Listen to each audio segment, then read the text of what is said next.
Okay, I forgot to turn on the mic, so I've been talking for 20 minutes.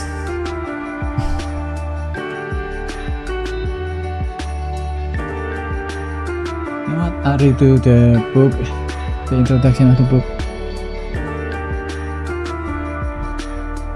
This is Strategy for the Liberation of Palestine by Popular Front for the Liberation of Palestine, or PFLP, which is the second biggest political organization and occupation resistance organization from Palestine that was formed in 1967. And because of its growing popularity at the time, 1.5 years after its foundation or its formation, the group decided to write this book, which I'm sure will be helpful because 90% of Palestinians are literate. More than 90% of Palestinians are literate, and because it has also grown more popular in a world scale. So it's not just in Palestine but also in other countries like Africa and then a few other countries which I forgot. A lot of them has recognized the PLFP as a political organization, which is good for them because they will need those recognition to help push up their legitimacy.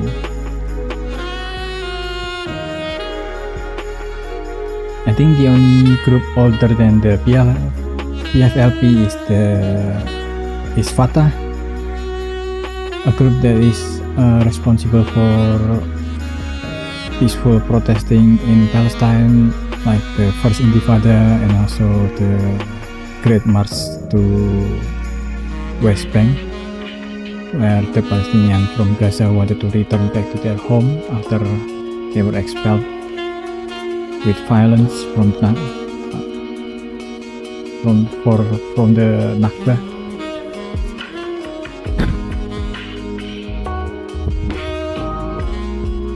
Okay, let me reread the introduction again because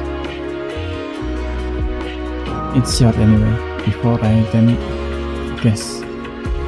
reply letters again.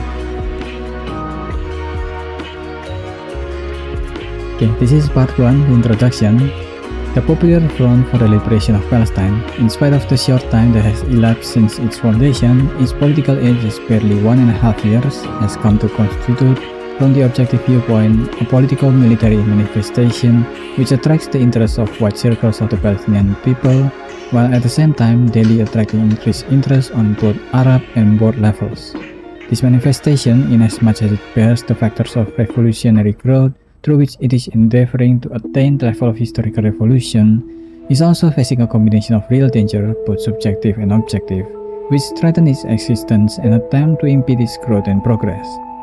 In the light of this general evaluation of the front's existence, which demands alertness, a deep sense of historical responsibility and conscious understanding of the importance of scientific precision in viewing the struggle and in facing the problems of operation, the Popular Front for the Liberation of Palestine held its Congress in February 1969. It studied the strategy of Palestinian revolutionary action and defined the general political, organizational, and military steps which should be taken to ensure the front's consistent growth so as to enable it to rise to the level of the liberation challenge which it has undertaken. The group was formed in a way to give a different approach than the one that Fatah at the time offered. Fatah is the largest group or used to be the largest group of resistance in Palestine. But the PFLP, I guess, since even early in the foundation, early in the running of the Fatah, recognized its flaws, so they want to form another group as an alternative to build an alternative against what Fatah is offering. And that's how those two groups move with the same goal but a different approach.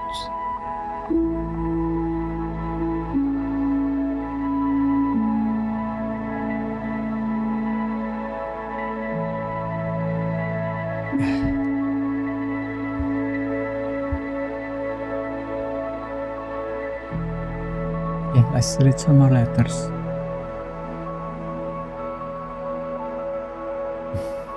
But these are so complex, right?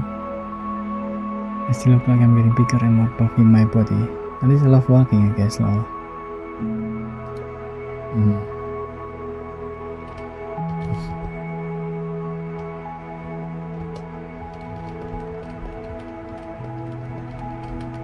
This one view is common.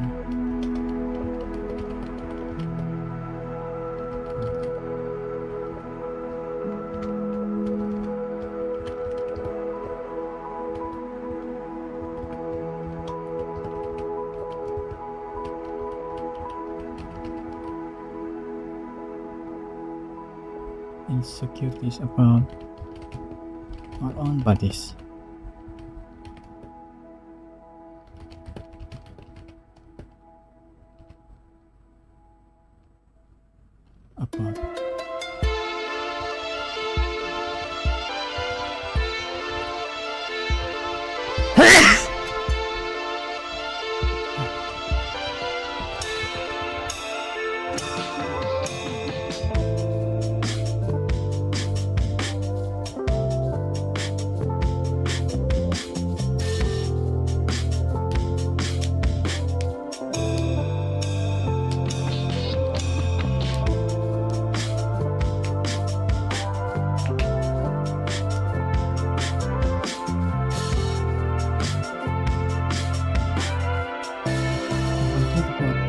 About the study. There's a study that came out recently that confirmed that a diet is more important than workout, much more important. So what you eat, if you want to lose weight, what you eat is way more important than the workout, the exercise, because a lot of the studies about how you can outrun what you eat is from Coca-Cola and other food companies, so they are not to be trusted. I think the group that Coca-Cola built to focus on those studies, to create those pseudo-scientific studies, is now defunct. I think it has closed down. I forgot what year. But yeah, you cannot outrun what you eat, unfortunately.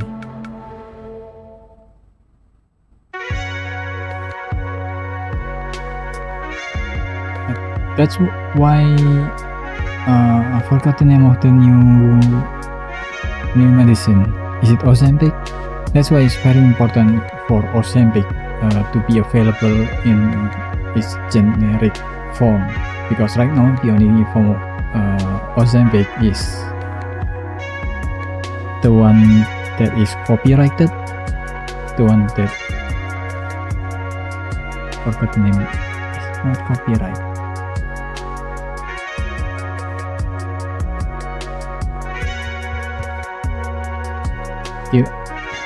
Anyway, it's the original Ozempic, which is, of course, won through bidding war of new medicine as per usual, and they always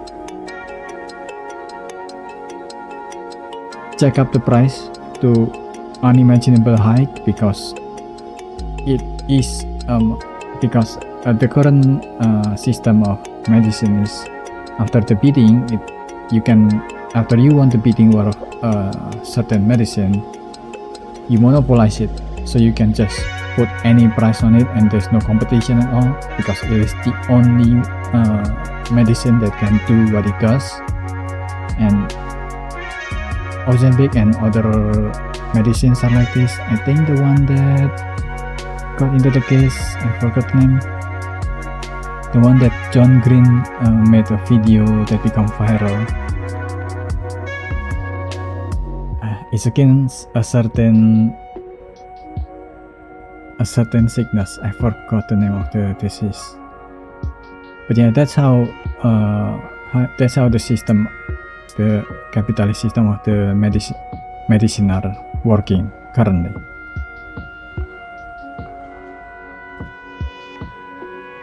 And Ozempic is one of the medicine that might not have the generic form because it works so well to kill our appetite in a way that is actually quite healthy from what I've read about the studies. Its side effect is there's a liver side effect, but you had to do it you had to ingest the medicine in a ridiculous amount, and you have to do it on purpose, basically to overdose yourself to get that side effect. It has less negative side effect than even protein, which is nuts. That's how good the medicine is. And the effect is just to kill your appetite. That's it. You can still get hungry, but you get full much faster and much longer because of the effect of Ozempic, which is very good because if you've ate until you got forgot the name. This is when you're fat. Oh man, my brain is not coming up with words today.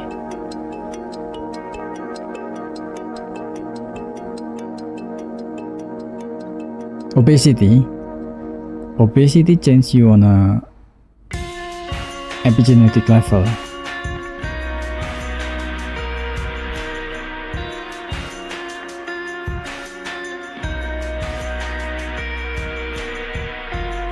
So it literally changes your DNA sequence and alter your gene expression without changing the underlying DNA sequence. So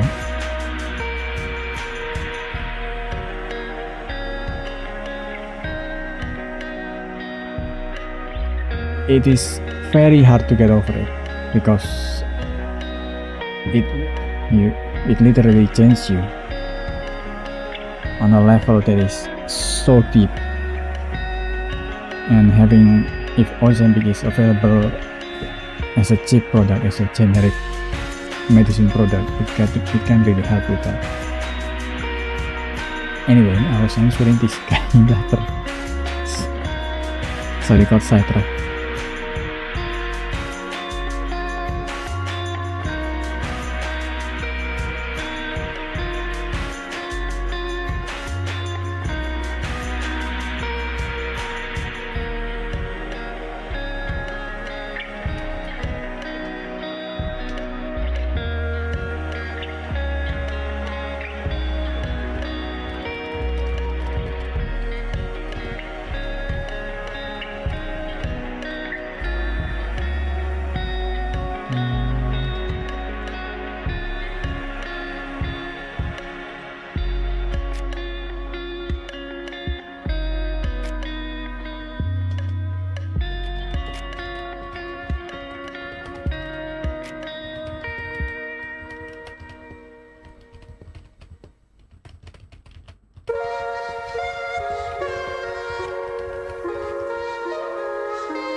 that a typo or not?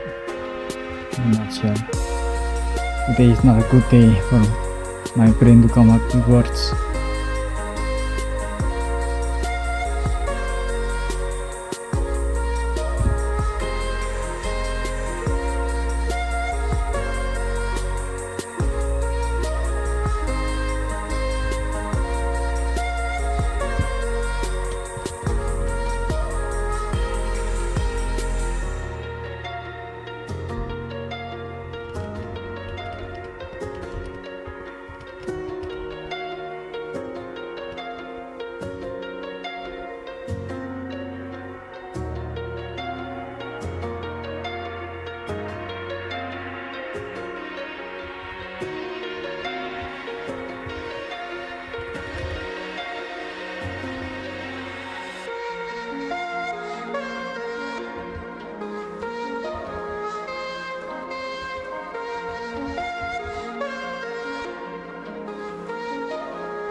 There's a lot I can say about this, but because this is a letter and there's a limitation to what I can say,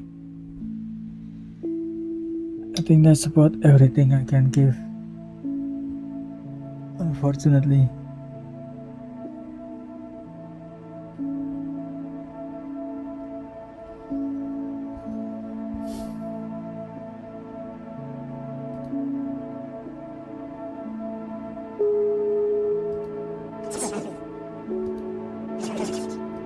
I think that's the second letter, if I'm not mistaken. Or is that the first?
lagi tambah.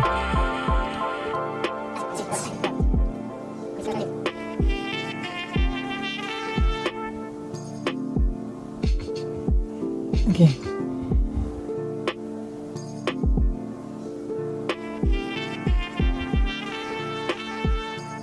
Let's continue to chapter 1.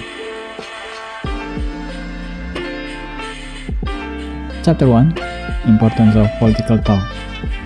While the basic condition of success is a clear perspective of things, a clear perspective of the enemy, and a clear perspective of the revolutionary forces, it is in this light that the strategy of the struggle is determined. And without this perspective, national actions become an impetus gamble which soon ends in failure. Thus, after decades of fighting and sacrifice, it has become imperative for the Palestinian people to assure themselves that their armed struggle this time has the required conditions for success. Our people have waged a long fight against Zionist and colonial plans. Since 1917, the Balfour Declaration, the masses of our people have been fighting to keep their soil, to obtain freedom, to free their country from colonialists, to assert their right to self-determination, and to exploit their country's resources for their own benefit. Their struggle against Zionism and colonialism has taken every form and method. In 1936, our people took up arms in defense of their lands, homes, freedom, and the right to build their future, offering thousands of martyrs and bearing all sorts of sacrifices. During that period of history, the armed struggle of our people created a state of mass consciousness not less than that in which our masses are rallying around commando action today. Nevertheless, in spite of all the sacrifices of the long line of martyrs, whose number exceeded that of today's martyrs in commando action, of the taking up of arms and of the masses' enthusiasm, our people, even until this day, have not triumphed. And they are still at it today. This is written, as mentioned at the introduction, in 1969. So that's 40 to 60 years ago. That's almost half a century, man. That's heartbreaking. And since 1917 is the start, not really the start of the problem, but that's the start of the escalation of their problem, which is the Balfour Declaration in 1917, where the British Empire decided to give the okay for Israel to create their state there, and that's when every problem that they have escalates to a new high and kept on escalating to today. 1917 is more than a century ago. Because that's just how math works.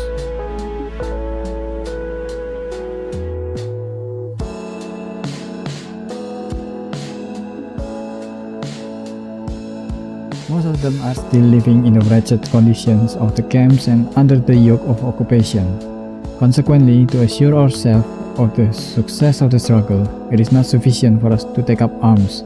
Some armed revolutions in history have ended in victory, but others have ended in failure.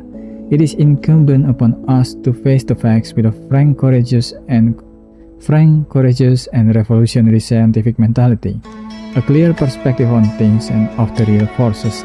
Taking part in the struggle leads to success, which impetuously and spontaneity leads to failure. This shows clearly the importance of scientific political talk, which guides the revolution and plans its strategy. Revolutionary political talk is not an abstract idea hanging in a vacuum, or a mental luxury, or an intellectual hobby for the educated, which we can, if we wish, lay aside as an unnecessary luxury. Scientific revolutionary talk is clear talk whereby the masses are able to understand their enemy, his points of weakness or strength, and the forces which support and ally themselves to the enemy. Likewise, the masses should understand their own forces, the forces of revolution, how to mobilize, how to overcome the enemy's point of strength and take advantage of the weakness of the enemy, and through what organization, mobilization, and political and military programs they can escalate their forces until they can crush the enemy and achieve victory. It is this revolutionary political talk which explains to the masses of our people the reason for their failure hitherto in their confrontation with the enemy, why their armed revolt of 1936 and their attempts before 1936 failed, what led to the 1967 defeat, and the truth about the hostile alliance against which they are waging war, and with what counter-alliance they can face it, and by what method. All of this should be put in clear language which the masses can understand. Through this understanding, they get a clear perspective of the battle and its dimension, forces, and weapons, so that their thinking emerges as a force around which they are united with one perspective of the battle and one strategy. To us, political talk means a clear vision of the battle before us, and this is why we stress the importance and seriousness of this matter. What does it mean to fight without political talk? It means to fight in a manner that lacks planning, to fall into errors without realizing how serious they are or how to deal with them, to improvise political position not based on a clear view. When political positions are improvised, there is usually a multiplicity of positions, which means dispersed forces, with the result that the revolutionary forces of our people are dispersed along many paths instead of all converging on one path as one solid force. We want to warn against the danger of taking this matter lightly. There is, among our combatants and in our bases, a trend which confuses revolutionary political talk with political debauchery as represented by certain political forces and political leaders. This trend confuses revolutionary political talk with the outworn political method used by the Palestinian national movement before the armed structural strategy. Also, this trend confuses political talks and the complicated sophistry of certain intellectuals in discussing matters pertaining to the revolution. Thus, the trend in question tries to disdain or make light of political talk, and it is therefore necessary for us here to perform a radical corrective operation. It is revolutionary political talk which exposes political debauchery, strengthens our conviction in the armed struggle, and unveils before the public the stupid sophistry which complicates the problem of the revolution instead of serving its cause. To perform this revolutionary stroll, the political talk must be To perform this revolutionary role, political talk must 1. Be scientific, 2. Be so clear as to be within the reach of the masses, and 3. Go beyond generalities and penetrate as deeply as possible into the strategy and tactic of the battle to guide the combatants in facing that problem. When revolutionary talk fulfills this requirement, it becomes the most effective weapon in the hands of the masses, enabling them to consolidate their forces and have a perfectly clear view of the battle with all the forces in action and of the position of each of these forces from the beginning of the revolution to its conclusive end.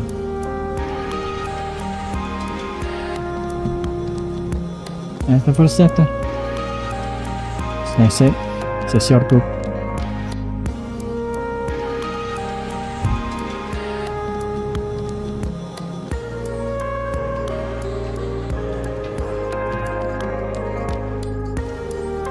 Mosquito seasons.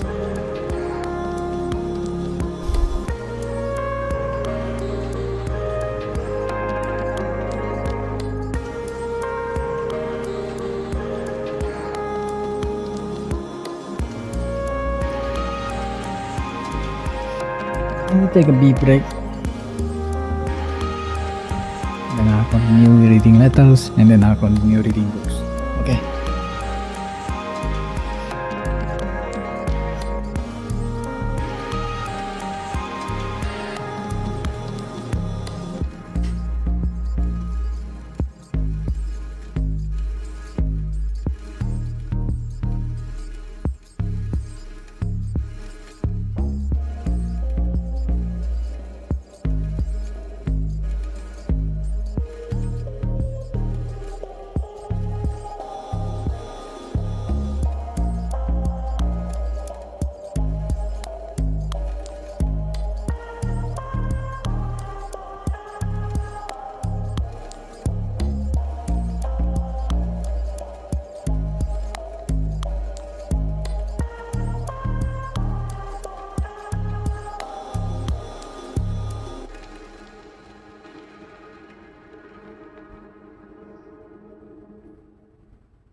Let's read some more letters.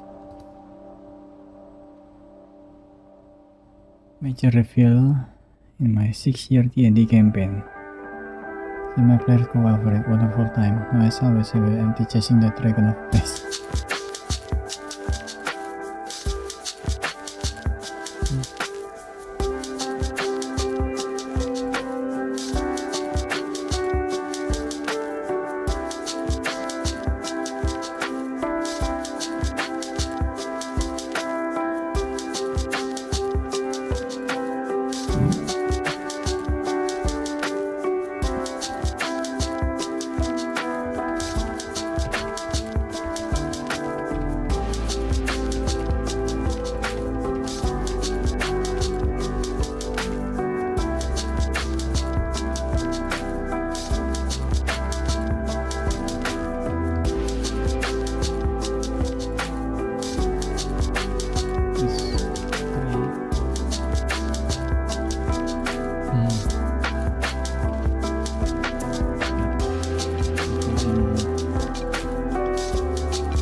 Other than that,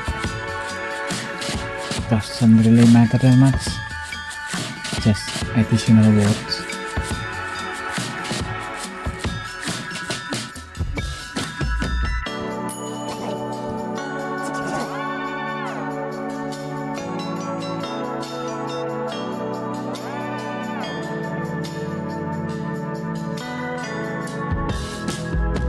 this the girl from?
Yeah, that's all I have there.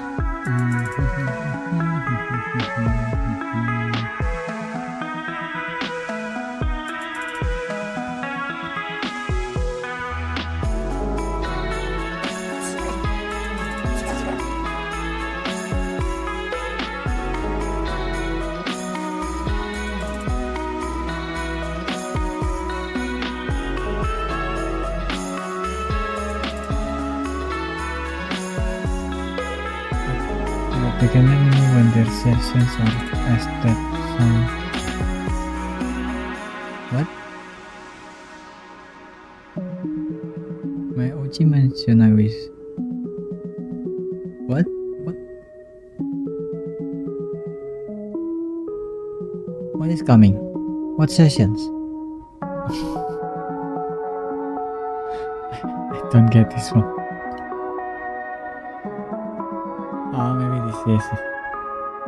Yes. I think this is the same person. Trying to transfer to other of the same fandom. Doesn't have many alternatives to establish lore and friendship, making it harder to fit in and feeling like floater. Playing server.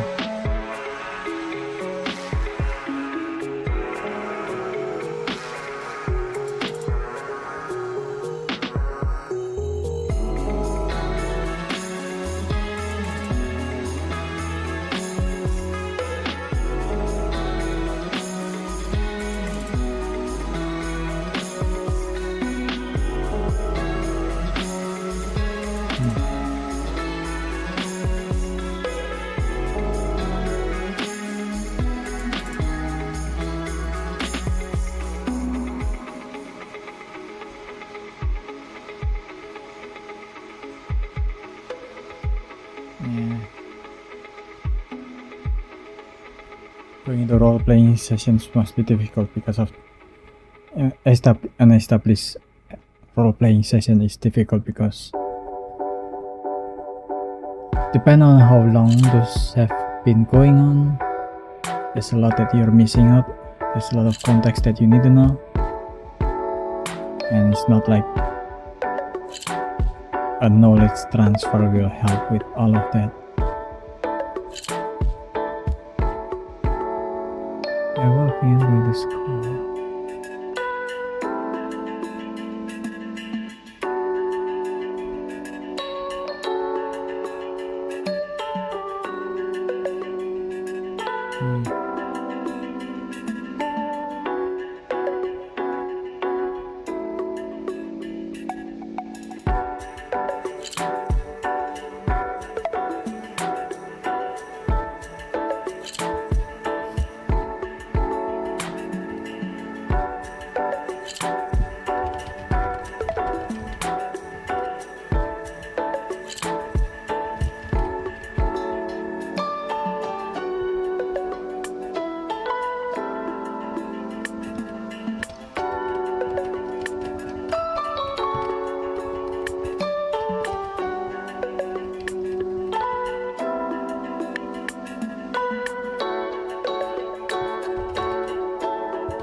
That second or the third letter? I forgot. I think that's the third. Let's read chapter 2.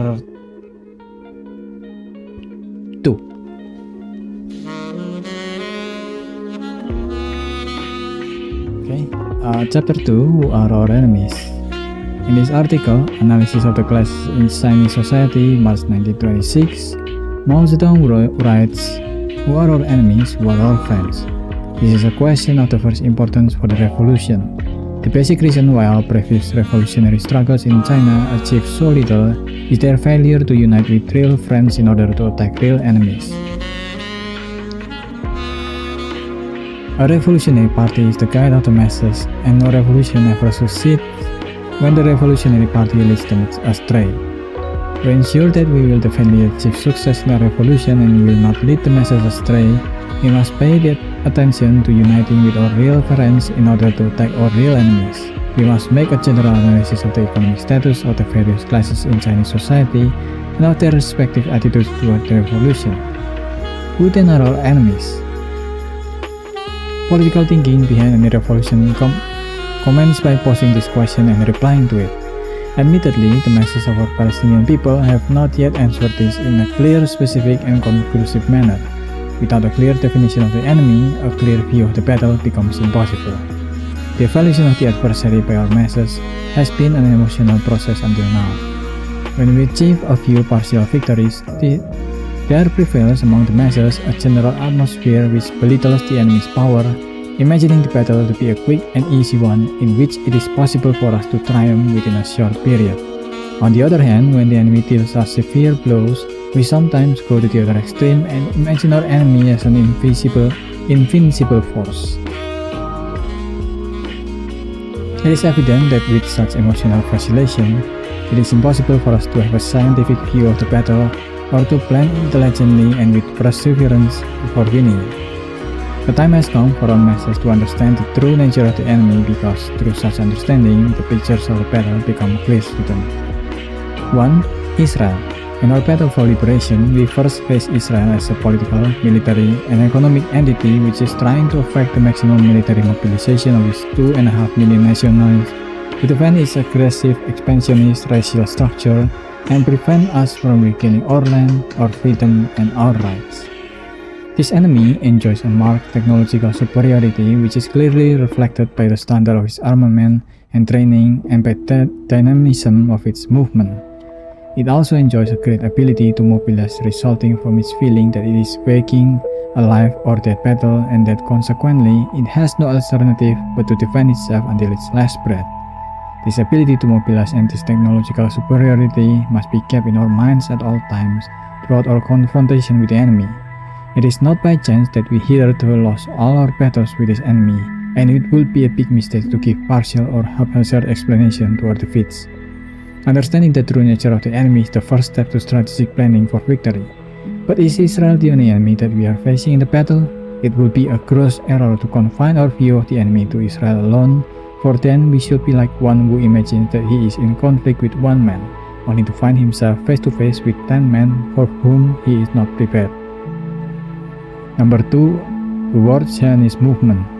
Israel is in reality an integral part of the World Zionist Movement. Indeed, it is an offshoot of this movement. Thus, in our battle with Israel, we are facing not the state of Israel alone, but an Israel whose structure is founded on the strength of the Zionist movement. Zionism is a racial religious movement.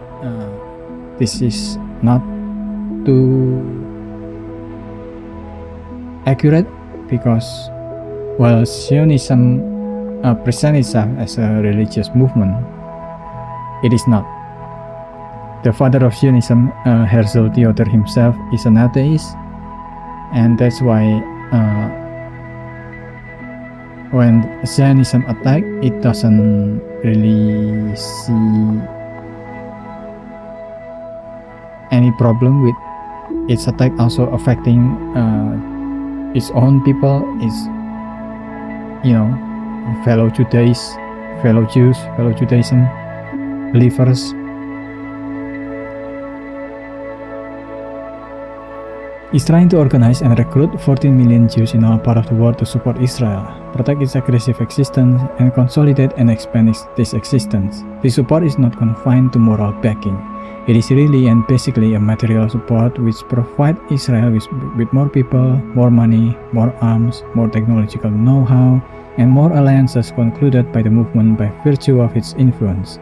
In addition to its support through publicity and propaganda in every part of the world, namely Hasbara or I guess Toda'ano. Thus, when we say that our enemy is Israel plus the Zionist movement, we do not add to our enemy a mere string of words but a material force of a certain size which we must take into account in making our calculation for the battle. In the present world, we confine ourselves to this general view of Israel and the world Zionist movement, but we must refer to the necessity of making a precise and detailed study of Israel and the world Zionist movement. Far from obstructing the general view, such a study will confirm this view and make it more palpable, thus enabling us to get rid of any superficial imagination about our enemy. Some interest has been displayed in recent years in the study of Israel and the world Zionist movement. Such studies place before us the facts about its enemy and the political, military, economic, and social aspect of its life. Our political and military cadres are expected to read these studies regardless of the political trend governing the writer's line of thinking because particular data and facts, and through detailed information, we will have a true concrete picture of the enemy whom we are fighting. It must be pointed out that the enemy facing us and represented by Israel and Zionism is naturally governed by a number of conflicts both inside Israel as in any other society and between Israel and the world Zionist movement. This conflict must be for us a subject of constant study and research. The growth of the resistance movement will undoubtedly increase the acuity of these conflicts so that we may be able to channel them to serve the interests of the liberation battle. As far as the coming battle is concerned, these contradictions have not reached a degree which hampers the full concentration and consolidation taking place inside Israel and the world Zionist movement. For us, the picture of the enemy must remain that of a camp which is being strongly and efficiently concentrated and consolidated with technical skill and precise organization with the object of fully mobilizing the inhabitants of Israel and worthy Jewry to face us in this battle. Now, does our perspective of the enemy stop at this limit? Is this the picture of our enemy we are facing? We repeat that we would be committing a big mistake if we fail to make scientific calculation for the battle if we allow and our perspective to stop at this limit. In the battle for the liberation of Palestine, we are facing a third force, that of the world imperialism led by the United States of America. Number 3. World imperialism.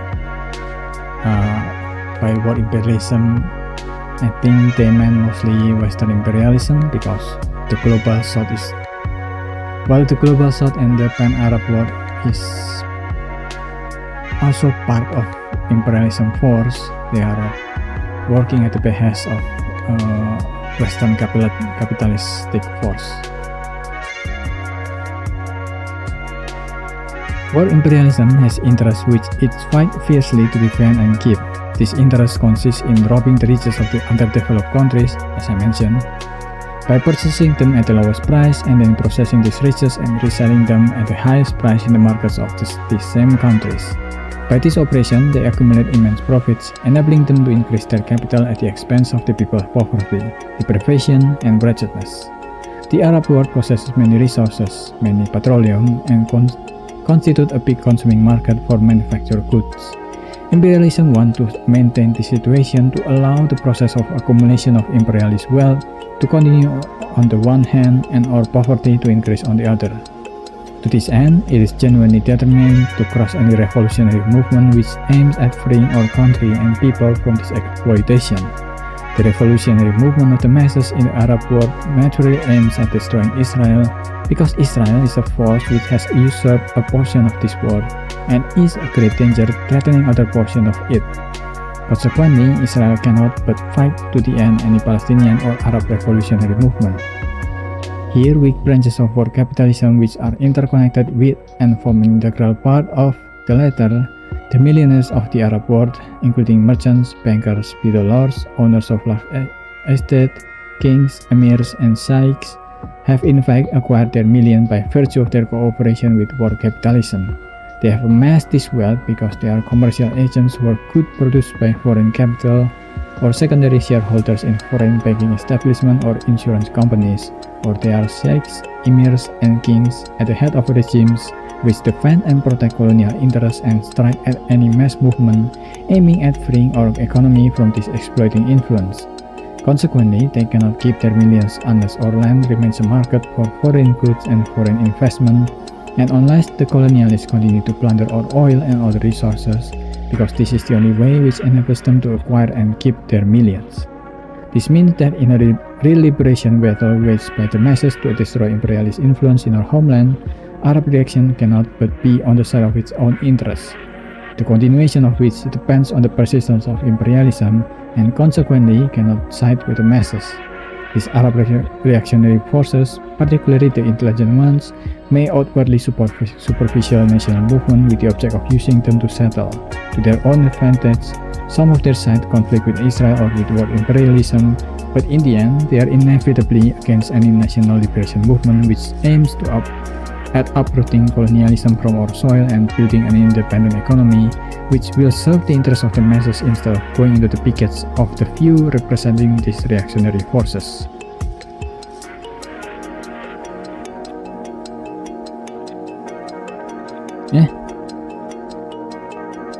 A lot of the pan-Arab world and also again, I guess also the global south also upheld the economy working of Western imperialism or America. It's not like there's this one giant secret society that is controlling everyone. No, it's just everyone have the same purpose, which is to fill their pocket with millions and trillions of money. Greed.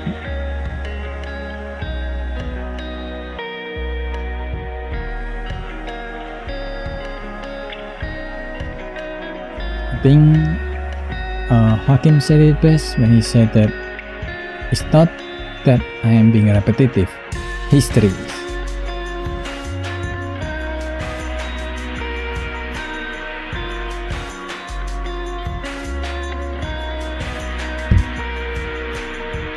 The growth of the revolutionary mass movement means, in relation to these forces, the growth of the people's authority which acts to destroy the authority of these forces.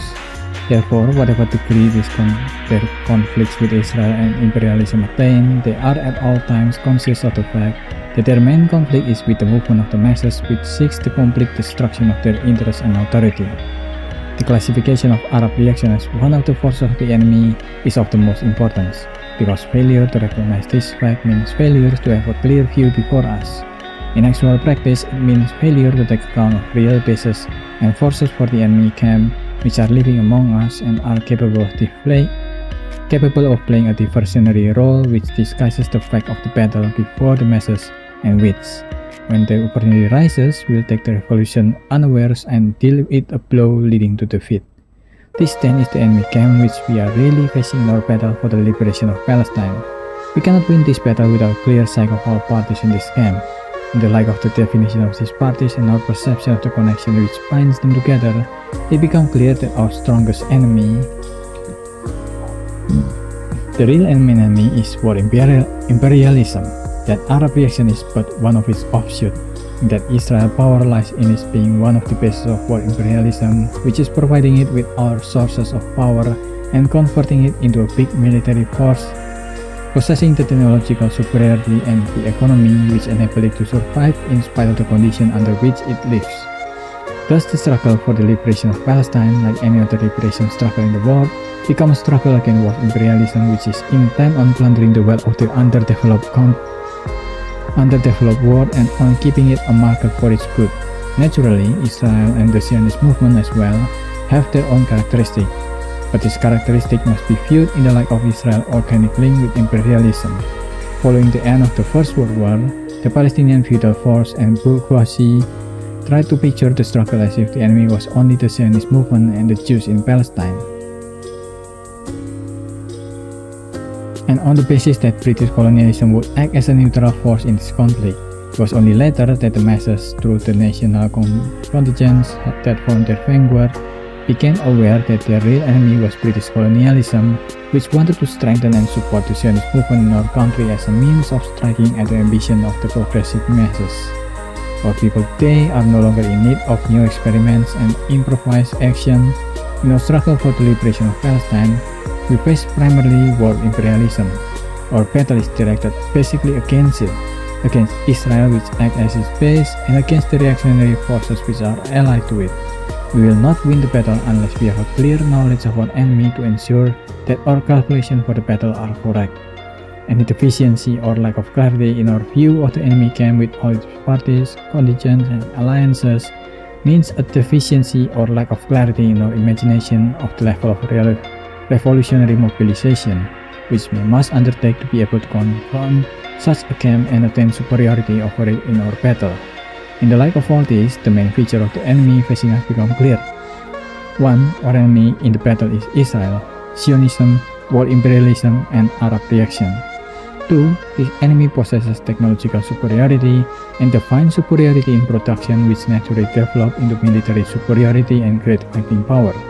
3. In addition to all this, the enemy has long experience in facing the masses movement towards economic and political liberation, and has the power to defeat such movement unless the masses possess that high degree of political consciousness which enables them to counteract all methods used by the neo-colonialists in trying to defeat revolutionary movements. 4. The nature of the battle in relation to this enemy's principal military base, represented by Israel, is a life or death struggle which the political and military leadership inside Israel will endeavor to put up against until the last breath. This clear view of the enemy camp puts matters in the right perspective and eliminates any superficial view of the battle.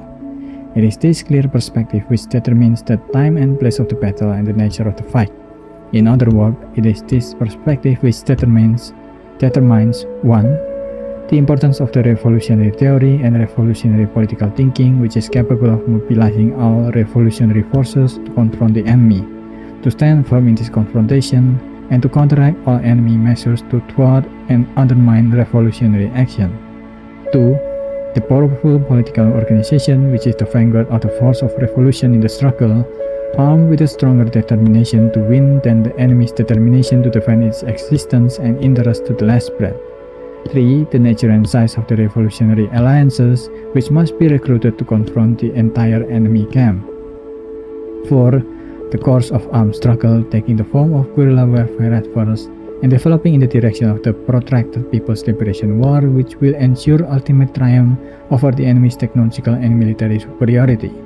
It is the nature of the enemy which determines the nature of the confrontation, and here lies the danger of any superficial or unscientific look at the enemy camp and its main characteristic.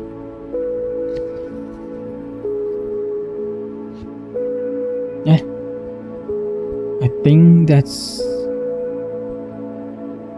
a great chapter too.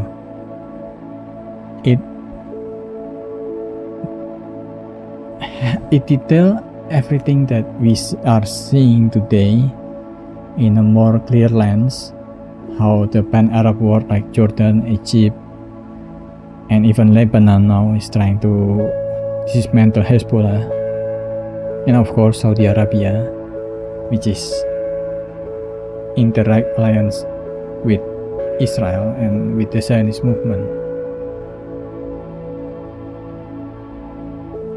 because they want to take advantage of the benefit that they get from Western capitalism. And even some Palestinian like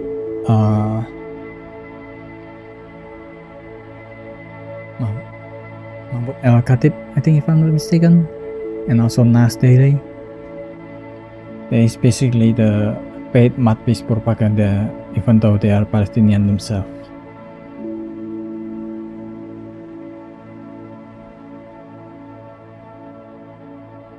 A lot of what is detailed in those chapters to become the reality that we are seeing nowadays, even more than when it was written. Or to be exact, it has always been like that.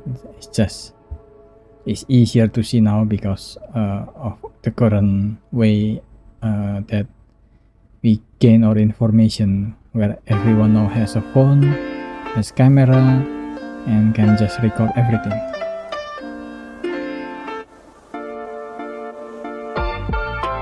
That talk. I need to quickly go to the toilet.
restore PC even though it's just Monday.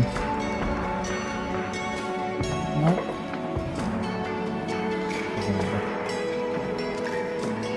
Just have to do what you have to do sometime. Unfortunately. Read some more later. No.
There's not enough contact.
Through the roof.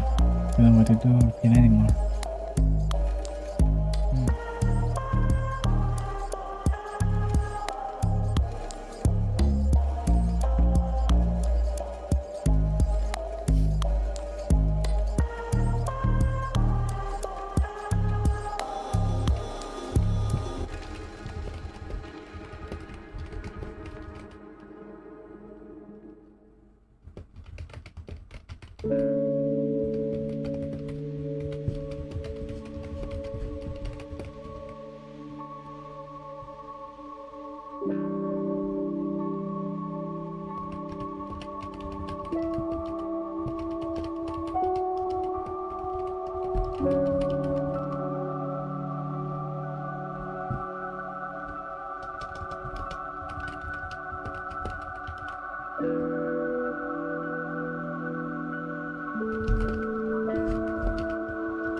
That's what I have.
That's how it was then.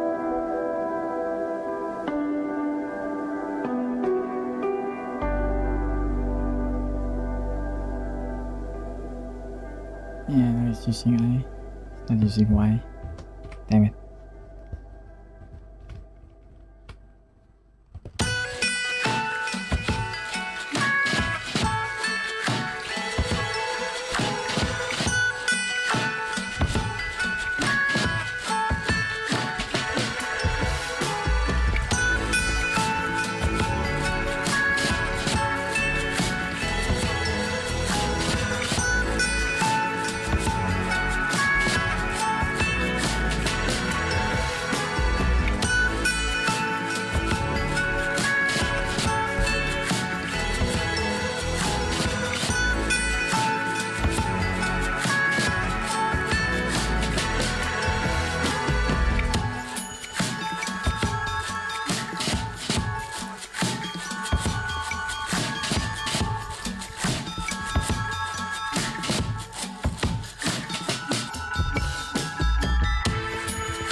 Okay.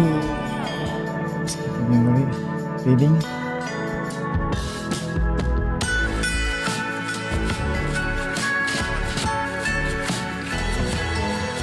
Okay, chapter 3.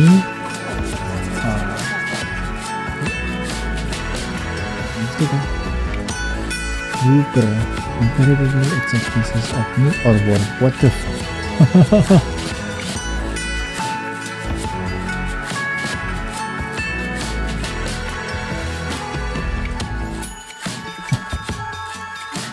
That cute or horrifying? Chapter 3, The Forces of the Revolution. War of Friends. The Forces of Revolution. What are the forces of revolution on the Palestinian level?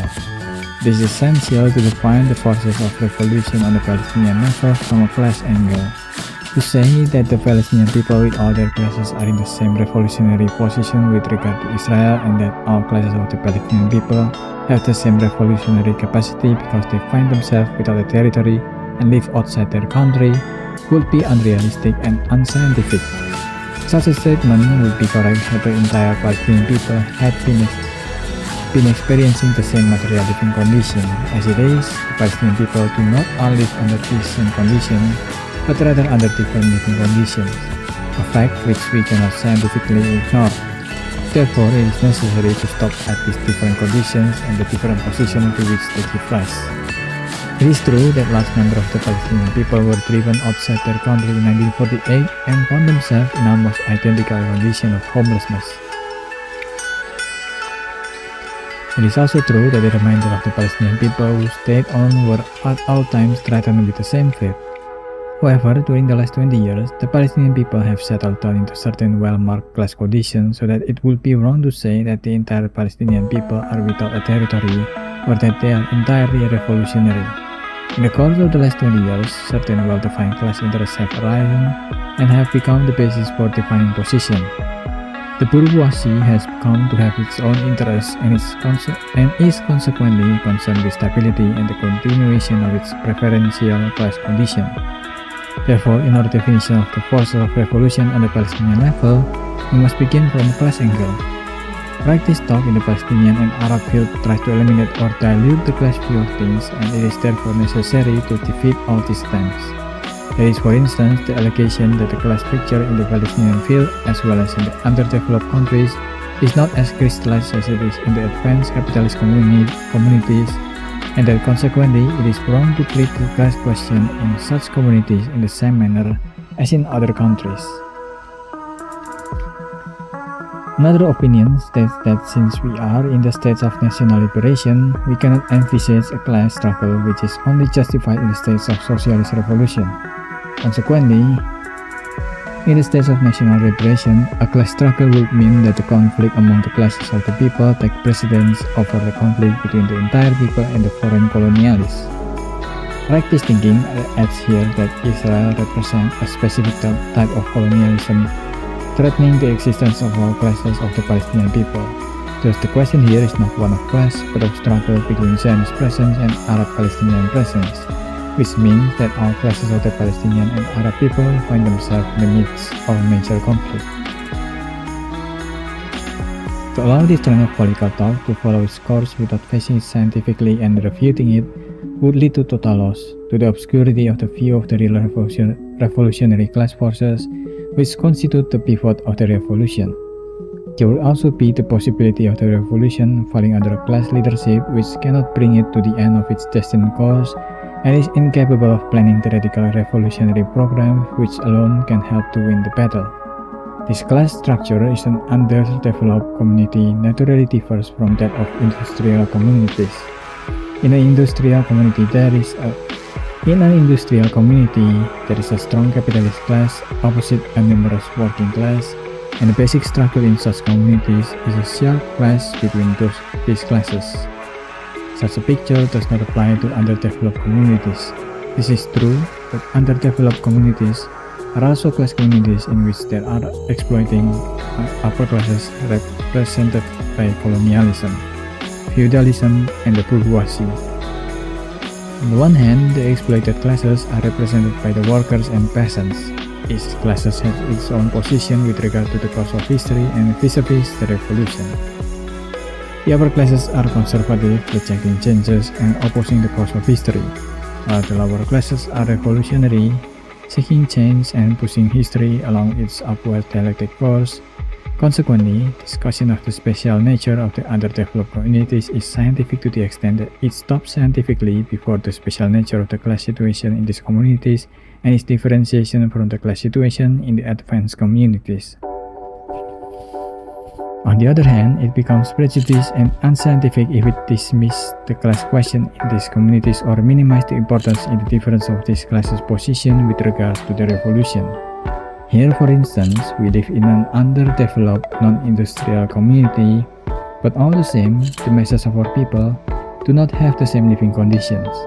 Thus, in Amman, to state only one example, there are people living in Jebel Luaibdeh, others in Jebel Nazif, and still others in camps.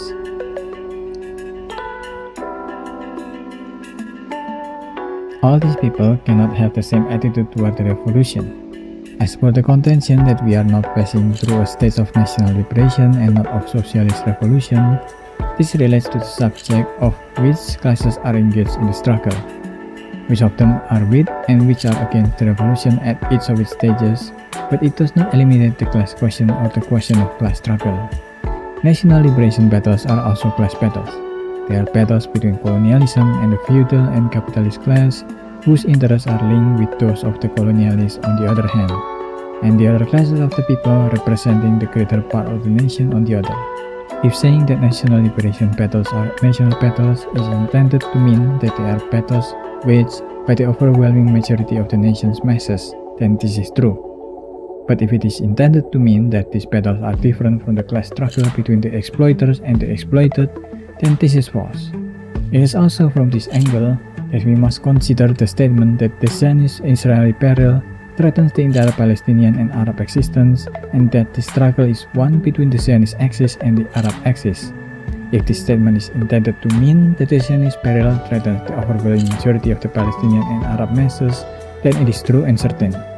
But if it is intended to deny the meeting of interests between Israel and Arab reactionaries, in spite of their numerical inferiority to the mass of the people, or to deny the difference in the revolutionary roles of the other classes, considering the revolutionary role of the petite bourgeoisie living in urban areas to be on the same level as that of the rural or camp population, then this is untrue. To sum it up, our class view of the forces of Palestinian revolution must take into account the special nature of the class situation in underdeveloped communities and the fact that our battle is one of national liberation, as well as the special nature of the Zionist peril. This, however, means that we must adopt a scientific definition of the revolutionary classes and their roles in the light of these special features, and should not at all lead to the dismissal of the class view in the definition of the forces of revolution. Rightist thought is trying to dismiss the class view in the definition of the forces of revolution to enable the bourgeoisie to infiltrate in the position of leadership and obstruct the revolution at the limits imposed by its interests. Usually that means a very liberal notion where it's important for you to protest against your oppression, but not like that, not with violence, not with things that I don't like to see, which you have seen a lot if you've seen examples of liberal Zionists being extra crazy. We must face forcefully all ideas attempting to conceal the objective fact of the class question under a veil of vagueness and ambiguity. Are all classes represented on the actual field of battle today, or does the overwhelming majority of combatants belong to the class of workers and peasants? If the overwhelming majority of combatants are the children of workers and peasants, then why should the political thinking of the Palestinian Revolution not concur with the obvious objective facts?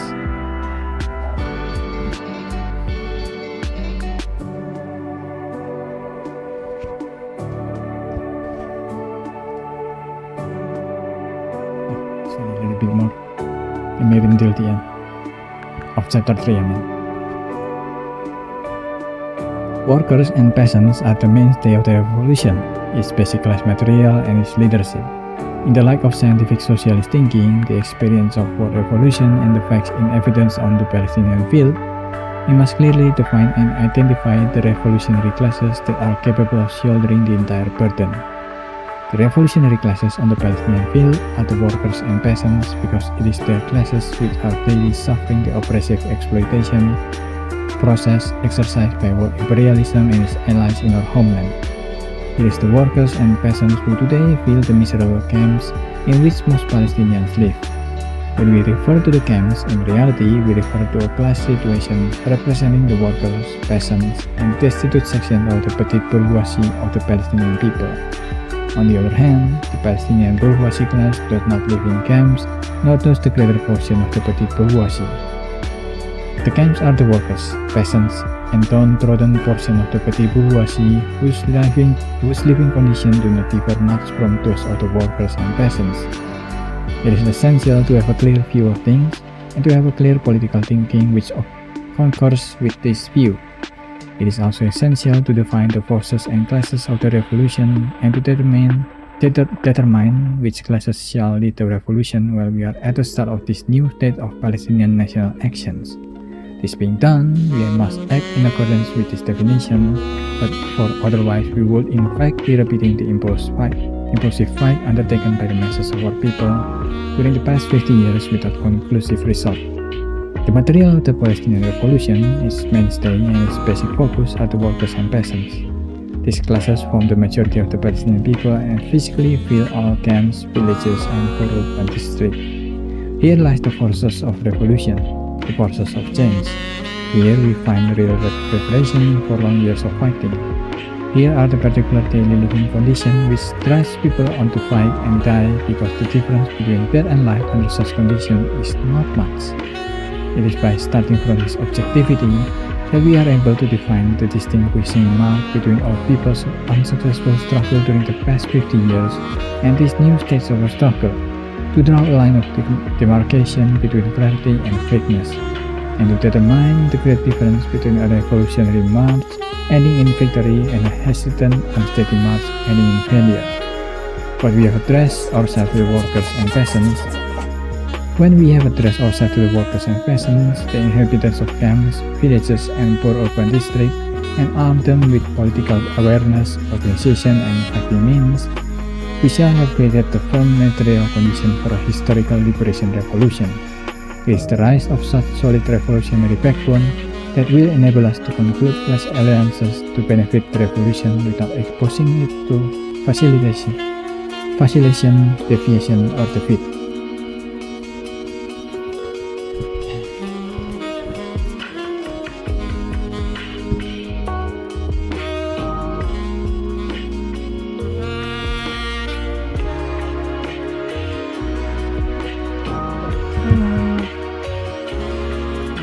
Chapter 3, which is basically defining the people who will lead the revolution or will become part of the revolution for Palestinian liberation, which involve having to have at least less consciousness, because as Angela Davis mentioned in her book,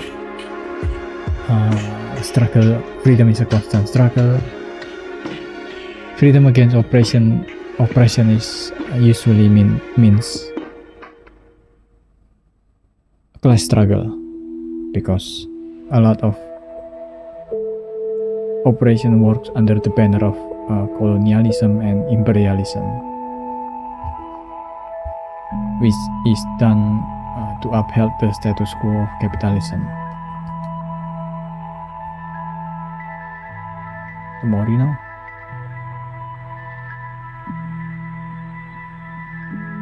I don't know, I'm so tired right now.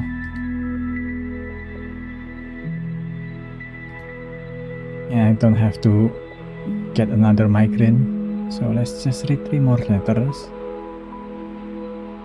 and then I'll end the stream.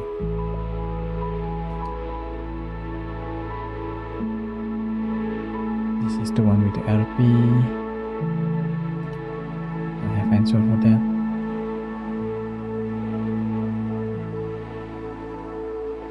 I've answered this one.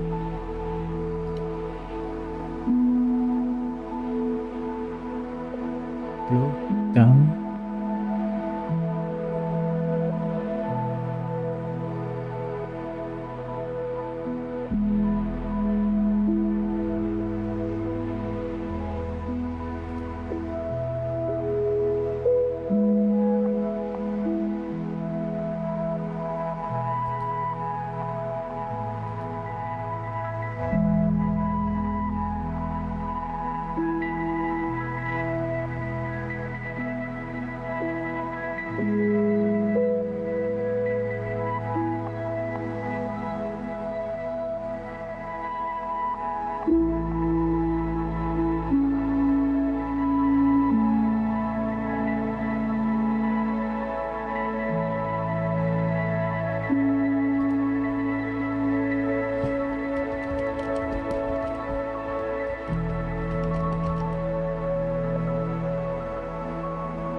This is the last one.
I think that's about it for today's stream.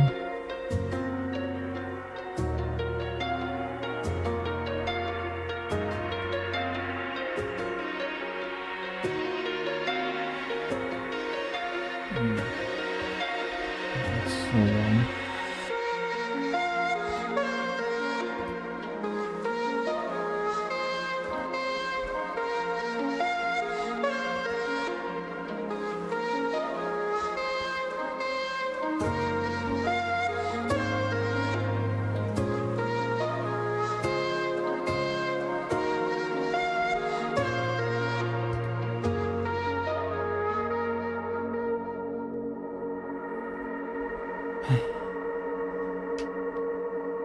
I'm going to rest for a bit.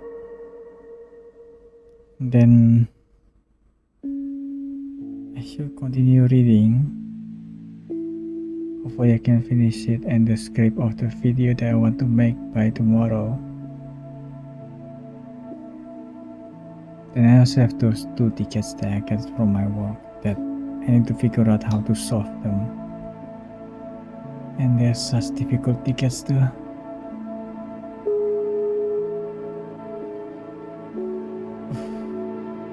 So many things to do.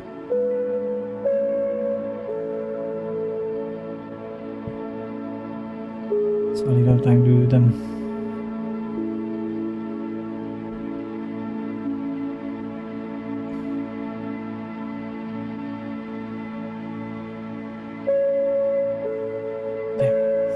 Just the start of week and I'm already so tired. I might have to take some rest tomorrow instead of streaming. I guess we'll see. As you guys